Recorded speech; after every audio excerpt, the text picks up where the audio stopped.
नमस्कार दोस्तों, मैं हूं मोहित चाड़क और आज मैं बात करने वाला हूं भारत हैवी इलेक्ट्रिकल्स लिमिटेड के बारे में, जिसे आप व्हील के नाम से भी जानते हैं। तो दोस्तों, काफी सारे लोग पूछ रहे हैं कि ये स्टॉक अपने लोअर लेवल से काफी ज्यादा रिकवर हो चुका है, तो क्या हमें इस स्टॉक में निवेश करने का मौका मिल रहा है या फिर ये स्टॉक अभी महंगा हमें पड़ेगा अगर हम इस स्टॉक में अभी निवेश करते हैं। अगर आप इस स्टॉक को कुछ सालों से ट्रैक कर रहे हैं तो आपको अच्छे से पता है कि इस स्टॉक ने आपकी कैपिटल बुरी तरह इरोड की है। तो इसलिए आपके लिए ये जानना बहुत ही जरूरी है कि आने वाले समय में ये कंपनी ग्रो कर पाएगी या फिर आपका कैपिटल और ज्यादा इरोड होगा अगर आप इस स्टॉक में एवरेज आउट या फिर निवेश करने की सोचते हैं। तो दोस्तों, पहले हम जानते हैं कंपनी के बारे में, फिर हम बात करेंगे कि हमें आने वाले समय में क्या क्या दिक्कतें हो सकती हैं और अगर हम इसमें निवेश करते हैं तो कैसे हमारा पैसा बढ़ सकता है। तो चलिए दोस्तों, बात करते हैं पहले कंपनी के धंधे की।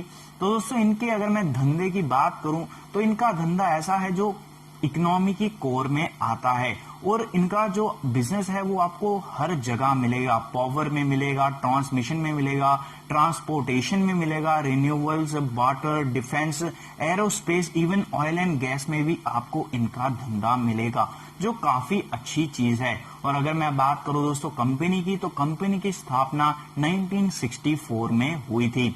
अगर मैं बात करूं इसके मार्केट कैपिटलाइजेशन की, तो दोस्तों 14,155 करोड़ का इनका मार्केट कैपिटलाइजेशन है। उसके बाद अगर मैं बात करूं ROCE की, यानी कि रिटर्न ऑन कैपिटल एम्प्लॉयड, तो दोस्तों ये नेगेटिव में चल रहा है 0.46% का, जो एक डेफिनेटली बुरी बात है। उसके बाद अगर मैं बात करूं दोस्तों डिविडेंड यील्ड की, तो डिविडेंड यील्ड है 4.92%, जो काफी ज्यादा अट्रैक्टिव है। बट दोस्तों, अगर आपने कंपनी को ट्रैक किया है तो आपको मैं बता दूं कि आपको जो है दोस्तों इस बार डिविडेंड नहीं मिलेगा। कंपनी का कहना है कि डिविडेंड जो है दोस्तों हम आपको प्रोवाइड नहीं कर पाएंगे ड्यू टू पेंडेमिक, कोविड-19 की वजह से ये आपको जो है दोस्तों डिविडेंड नहीं दे पाएंगे। उसके बाद अगर मैं बात करूं दोस्तों अर्निंग पर शेयर की, ये भी एक बहुत इंपॉर्टेंट मापदंड रहता है। तो दोस्तों ये अभी नेगेटिव में चल रहा है, -4.41 पर शेयर का, जो डेफिनेटली दर्शाता है कि कंपनी की क्या हालत अभी चल रही है। उसके बाद बात करते हैं सेल्स की। सेल्स देखना बहुत ही जरूरी है अगर आप कोई भी कंपनी का फंडामेंटल्स देखते हैं। तो दोस्तों, अगर मैं बात करूं मार्च 17 की, तो यहाँ पे आप सेल्स इनकी देख सकते हैं 28,435 करोड़ है। और उसके बाद अगर मैं अगले साल की बात करूं तो दोस्तों ना के बराबर जो है दोस्तों फर्क पड़ा है। उसके बाद अगर मैं बात करूं मार्च 19 की, तो यहाँ पे आप देख सकते हो 30,349 करोड़ का इन्होंने जो है वो दोस्तों सेल्स दिखाया है। उसके बाद अगर मैं बात करूं दोस्तों मार्च 20 की, तो आप सेल्स जो है वो उसमें भारी गिरावट देख सकते हैं 21,486 करोड़। और ये जो कंपनी ने रीजन बताया है कि हमने भारी गिरावट इसलिए दिखाई है क्योंकि कोविड-19 का प्रकोप चल रहा है, ये रीजनेबल है। बट अगर आप इनकी हिस्ट्री देखेंगे तो आपको जो है दोस्तों सेल्स में कोई खास फर्क देखने को मिल रहा नहीं है। इनकी जो सेल्स हैं उसमें अच्छी खासी बढ़त नहीं देखने को मिली है अगर आप पेंडेमिक के पहले भी देखते हैं। तो चलिए दोस्तों, पहले बात करते हैं कंपनी की कमियों की, क्योंकि एडवांटेजेस से पहले हमें कमी देखनी चाहिए, खास करके ऐसी कंपनियों की जिन्होंने आपका पैसा बुरी तरह इरोड किया है। तो चलिए बात करते हैं दोस्तों डिसएडवांटेजेस की। तो डिसएडवांटेजेस की अगर मैं बात करूं तो ये है दोस्तों रेवेन्यू ग्रोथ। रेवेन्यू ग्रोथ की अगर मैं बात करूं तो दोस्तों इंडस्ट्री के मामले में ये आपको कम रेवेन्यू ग्रोथ दिखा रहा है, जो डेफिनेटली एक डिसएडवांटेजेस हमारे लिए बना हुआ है। इवन इनकी जो सेल्स हैं वो भी आपको कम होती हुई दिख रही हैं। तो चलिए आगे बात करते हैं दोस्तों। ये कंपनी जो है दोस्तों आप नाम पढ़ के ही देख सकते हैं, भारत हैवी इलेक्ट्रिकल्स। तो इनका जो धंधा है वो हैवी इलेक्ट्रिकल्स का है और इसलिए जो इनका इंटरेस्ट और डेप्रिसिएशन कॉस्ट है वो भी बहुत ज्यादा है। इसलिए जो है दोस्तों आपको ये स्टॉक अच्छे से काम करता हुआ नहीं दिखता है और आपका जो कैपिटल है वो बुरी तरह इरोड करता है। उसके बाद अगली डिसएडवांटेजेस की मैं बात करूं दोस्तों, तो अगली जो डिसएडवांटेज है वो है दोस्तों कॉन्टीजेंट लाइबिलिटीज। इनके ऊपर अगर मैं बात करूं कॉन्टीजेंट लाइबिलिटीज की, तो अराउंड 7,484.64 करोड़ की इनके ऊपर कॉन्टीजेंट लाइबिलिटीज हैं। अगर आप कॉन्टीजेंट लाइबिलिटीज नहीं समझते हैं तो मैं आपको एग्जाम्पल के थ्रू बताता हूं। लेट्स से मैं एक दुकानदार हूं और आप मेरी दुकान पे आते हैं और आप मेरे को बोलते हैं कि आप मेरे को बिस्किट दीजिए और मैं आपके पैसे 4 दिन में चुका दूंगा। और दोस्तों अगर आप वो पैसा 4 दिन में चुका देते हो तो इसका ये मतलब है कि वो कॉन्टीजेंट लाइबिलिटीज नहीं रहेंगी, और अगर वो आप पैसा नहीं चुकाते हो तो दोस्तों वो कॉन्टीजेंट लाइबिलिटीज में बदल जाएंगी। और आई होप आप इस एग्जाम्पल से समझ पाए हैं। उसके बाद बात करते हैं अगली डिसएडवांटेजेस की, वो है दोस्तों गवर्नमेंट। पीएसयू कंपनी में ये हमेशा एक डिसएडवांटेज रहता है कि गवर्नमेंट कैसे डील करती है, और मैक्सिमम टाइम गवर्नमेंट जो है दोस्तों अच्छे से डील नहीं करती है। चाहे आप कोई भी पीएसयू स्टॉक ले लो, उसको आप प्राइवेट कंपनी के साथ कंपेयर करके देख लो, आपको जो है दोस्तों नेगेटिव रिपोर्ट ही मिलेगी। जो सरकारी बाबू होते हैं वो आपको अच्छे से पता है किस तरीके से काम करते हैं, और प्राइवेट प्लेयर किस तरह से काम करते हैं ये आपको अच्छे से पता है। उसके बाद अगर मैं बात करूं दोस्तों रिटर्न ऑन इक्विटी की, तो रिटर्न ऑन इक्विटी जो है दोस्तों 4.86% चल रहा है, वो भी नेगेटिव में, जो इसके लिए बहुत ही बड़ा डिसएडवांटेज बना हुआ है। उसके बाद अगर मैं बात करूं दोस्तों डेट की, तो डेट जो है वो दोस्तों इन्होंने रिड्यूस किया था। पहले जो है वो दोस्तों डेट इनका था, बट इन्होंने सडनली जो है वो दोस्तों डेट रिड्यूस करके 200 करोड़ के आसपास ला दिया था। बट अभी अगर मैं प्रेजेंट सिचुएशन की बात करूं, जिस तरह से इन्होंने डेट अपना रिड्यूस किया, उससे ज्यादा जो है वो दोस्तों उस रेट से भी ज्यादा इन्होंने अपना डेट जो है वो दोस्तों बढ़ाया है। और अगर मैं प्रेजेंट डेट की बात करूं तो 5,000 करोड़ के आसपास का इनका डेट पहुंच चुका है, जो डेफिनेटली कंपनी के लिए डिसएडवांटेज बना हुआ है। इसलिए इस तरह की कंपनी में आपको पहले डिसएडवांटेज देखनी चाहिए, क्योंकि रिस्क टू रिवॉर्ड रेशो आपके फेवर में ज्यादा नहीं होता है। इसलिए एडवांटेजेस से पहले मैंने आपको डिसएडवांटेजेस दिखाई हैं।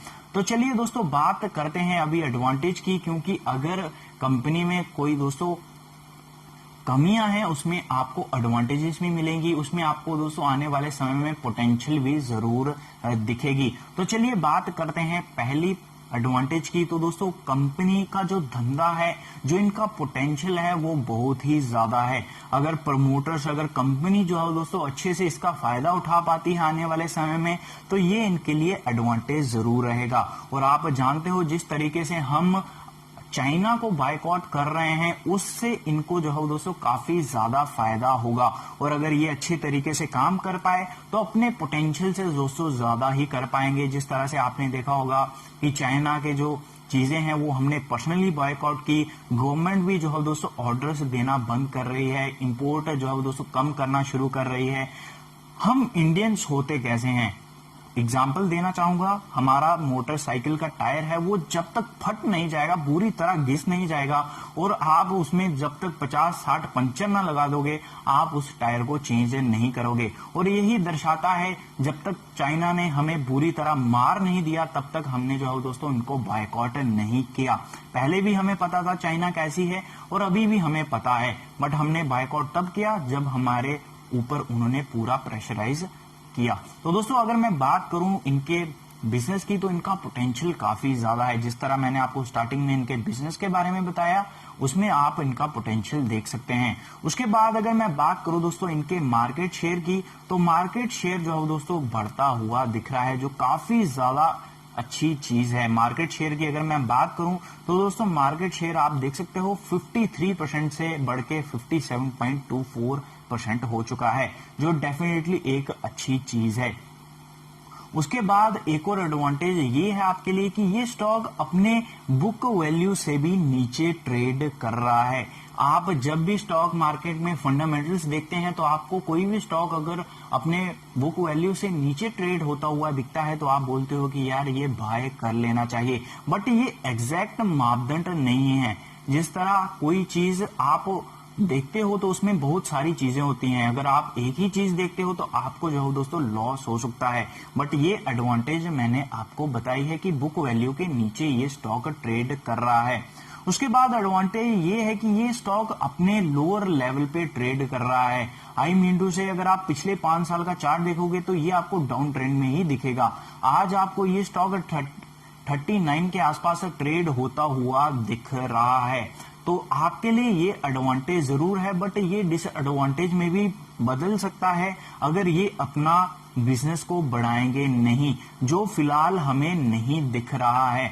उसके बाद बात करते हैं दोस्तों शेयर होल्डिंग पैटर्न की। शेयर होल्डिंग पैटर्न से भी हमें जो है दोस्तों जरूर पता चलेगा कि कंपनी पे सेलिंग प्रेशर कैसा बन रहा है और इस पे म्यूचुअल फंड्स या बाकी जो होल्ड प्लेयर्स हैं वो इसमें ट्रस्ट दिखा रहे हैं कि नहीं। ये हमारा देखना बहुत ही जरूरी है, क्योंकि आप जानते हो अगर बड़े प्लेयर्स इसमें ट्रस्ट नहीं दिखा रहे तो उसके पीछे वजह जरूर होगी। तो वजह मैंने आपको पूरी क्लियर कर दी है। बट हम बात करते हैं शेयर होल्डिंग पैटर्न की। तो अगर मैं प्रमोटर्स की बात करूं तो प्रमोटर्स के पास 63.17% की होल्डिंग है, जो काफी ज्यादा अट्रैक्टिव है। पीएसयू कंपनी है तो प्रमोटर होल्डिंग इतनी होगी ही होगी, और प्रमोटर होल्डिंग में ज्यादा फर्क भी आपको देखने को नहीं मिलता है।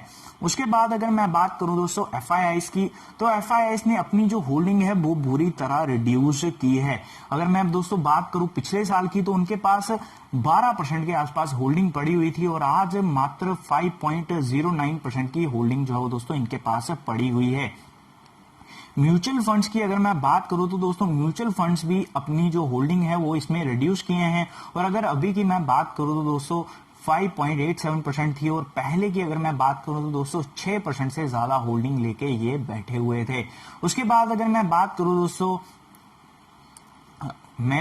दोस्तों फाइनेंशियल इंस्टीट्यूट्स की, तो फाइनेंशियल इंस्टीट्यूट्स ने भी अपनी होल्डिंग रिड्यूस जो है दोस्तों इसमें की है। अगर मैं बात करूं फाइनेंशियल इंस्टीट्यूट्स की, तो अभी इनके पास है 1.36%, और पहले थी दोस्तों 2% से ज्यादा। उसके बाद अगर मैं बात करूं दोस्तों इंश्योरेंस कंपनियों की, तो इंश्योरेंस कंपनियों के पास 10.91% है, और पहले भी इसी लेवल के आसपास ये घूम रहे थे। हालांकि गिरावट जरूर देखने को मिली है, बट आप बोल सकते हो कि ना के बराबर गिरावट देखने को मिली है। तो शेयर होल्डिंग पैटर्न में हमें क्या नजर आता है कि जो बड़े प्लेयर्स हैं उनका ट्रस्ट जो है वो दोस्तों इस कंपनी में डे बाय डे जो है वो कम होता जा रहा है, और जो वो इसमें डिसएडवांटेज देख रहे हैं वो डेफिनेटली ज्यादा है, और एडवांटेज आपके लिए कम बनी हुई हैं। जो भी एडवांटेज है वो मैंने आपको क्लियर कट बता दी हैं, और मुझे लगता है कि आप अगर इस स्टॉक में अपना निवेश करें तो एक स्टॉप लॉस जरूर डिसाइड करें, और आपको मैं स्टॉप लॉस डिसाइड करने की सलाह जरूर दूंगा, क्योंकि अगर आप इस तरह के स्टॉक में अपना दोस्तों स्टॉप लॉस डिसाइड नहीं करेंगे तो आपको लॉन्ग टर्म में लॉस हो सकता है। Current market price definitely attractive लगता है, और यहां से अगर मैं गिरावट की बात करूं तो दोस्तों उतनी गिरावट नहीं आ सकती जिस तरह से इसने 5 साल में गिरावट दिखाई है। बट अगर आप बात करें कि ये स्टॉक आपको दोस्तों मल्टी बैगर रिटर्न्स कमा के देगा, तो उसकी अगर मैं चांसेस की बात करूं तो दोस्तों ना के बराबर है। और अगर ये स्टॉक आउट परफॉर्म भी करता है तो दोस्तों 90 के आसपास आपको जाता हुआ दिखेगा। उसके बाद अगर आप कोई लेवल्स इसके लिए देख रहे हैं आने वाले दोस्तों 1 से 2 साल में, तो मुझे नहीं लगता कि इसके पार जाएगा। हाँ, मार्केट में केसेस जरूर इस तरह के रहते हैं कि कुछ भी हो जाए, बट दोस्तों मैं आपको चांसेस के बारे में बता रहा हूं, और यहाँ पे 90% चांसेस हैं कि ये स्टॉक 90 के ऊपर मुझे नहीं लगता जाएगा। वो फिलहाल जो मैंने आपको टाइम होराइजन बताया है और आपको मैंने क्लियर कट बता दिया है, और एडवांटेजेस भी बताए हैं, डिसएडवांटेजेस भी आपको बताए हैं। तो दोस्तों ये आप पूरा इसमें देखिए और आप खुद अंदाजा लगाइए कि आपको इस स्टॉक में निवेश करना चाहिए या फिर नहीं। स्टॉप लॉस की अगर मैं बात करूं तो दोस्तों आपको मैं 32 का स्टॉप लॉस जो है लॉन्ग टर्म के लिए बोलूंगा, और आप अगर ट्रेडिंग के लिए ये स्टॉक ले रहे हैं तो 36 का स्टॉप लॉस मैं आपको सजेस्ट करूंगा। और इस स्टॉक में अगर आप बाइंग करने की सोच रहे हैं तो आप बने रहें, वरना आपका कैपिटल बुरी तरह इरोड हो सकता है। दोस्तों स्टॉक मार्केट में बहुत सारी चॉइसेस हैं, और व्हील हमारी कोई पर्सनल कंपनी नहीं है कि हमें इसी से पैसा कमाना है या फिर हमें इसे बचाना है। हमें पैसा कमाना है, कहीं से भी मिले, हमें जस्ट पैसा कमाना है। इसलिए आप वो सेक्टर देखें जो चल रहे हैं, जिनका पोटेंशियल है। तो दोस्तों वीडियो अच्छी लगे लाइक और सब्सक्राइब जरूर करें।